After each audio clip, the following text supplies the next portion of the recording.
আসসালামু আলাইকুম সবাই কেমন আছেন? তো নতুন আরও একটা ভিডিও নিয়ে চলে আসলাম আপনাদের মাঝে। তো এই যে গরুর মাংস রান্না করব। তো গরুর মাংস রান্নার জন্য এখানে কড়াইতে তেল দিয়ে দিচ্ছি পেঁয়াজ কুচি। তো পেঁয়াজ কুচি দেওয়ার পরে আমি এখানে দারুচিনি, এলাচ, লবঙ্গ, তেজপাতা এগুলো দিয়ে দিলাম।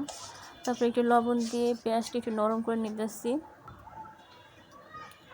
তারপরে এই যে আদা রসুন আর জিরা একসাথে বেটে নিয়েছিলাম, তো সেগুলো দিয়ে দিলাম, দিয়ে একটু নাড়াচাড়া করে নিতেছি।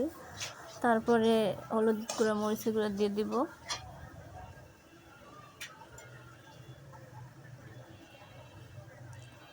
তো এই যে এখানে হলুদ গুঁড়া, মরিচের গুঁড়া আর জিরার গুঁড়া দিয়ে দিতেছি আমি।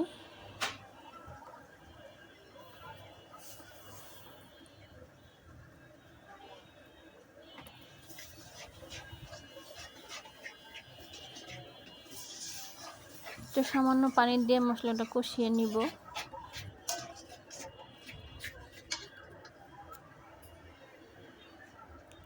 কষিয়ে এখানে আমি মাংস দিয়ে যাচ্ছি।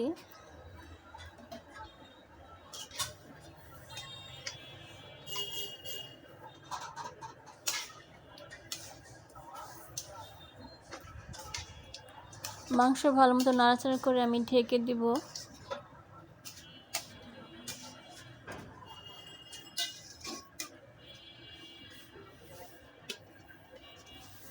এই যে ঢাকনা দিয়ে ঢেকে দিলাম এখানে মাংসটা।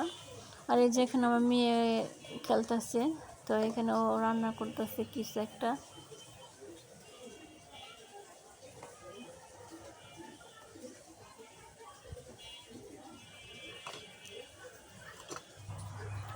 তো এখানে সবজি রান্না করতেছে, গাজর, তারপরে অনেক কিছু আরও কী কী সবজি বুঝতে পারতেছে না আসলে এগুলা।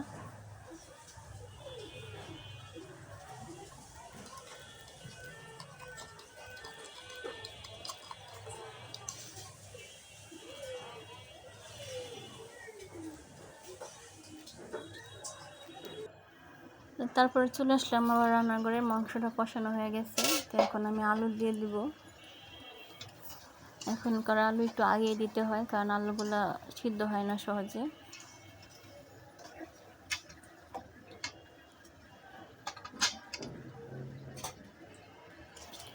আলু দিয়ে আবার আমি ঢেকে দিব কিছুক্ষণ আলু সিদ্ধ করার জন্য।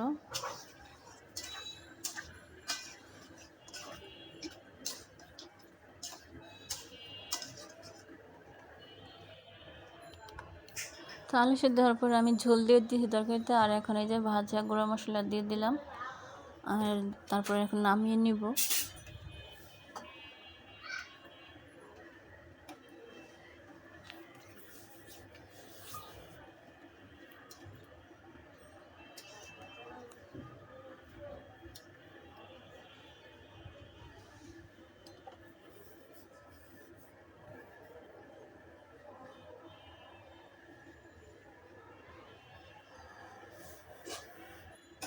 তো মাংস নামিয়ে আমি এখন মূলার শাক ভাজি করব। মূলার শাক বেছে ধুয়ে কেটে নিয়েছিলাম, তো এটা বসিয়ে দিলাম। তো আর পরিমাণ মতো লবণ দিয়ে দিলাম, সিদ্ধ করে এটা ছেঁকে নিব।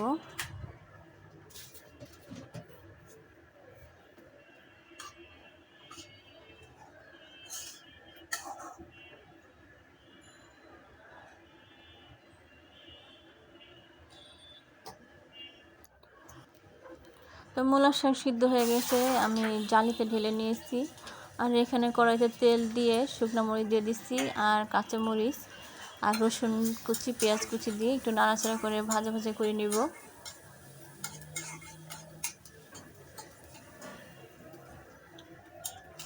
তো এই যে লাল লাল হয়ে গেছে, এখন আমি শাক দিয়ে দিব। শাকগুলো ভালো করে একটু নাড়াচাড়া করে রান্না করে নেব, তারপরে নামিয়ে নেব।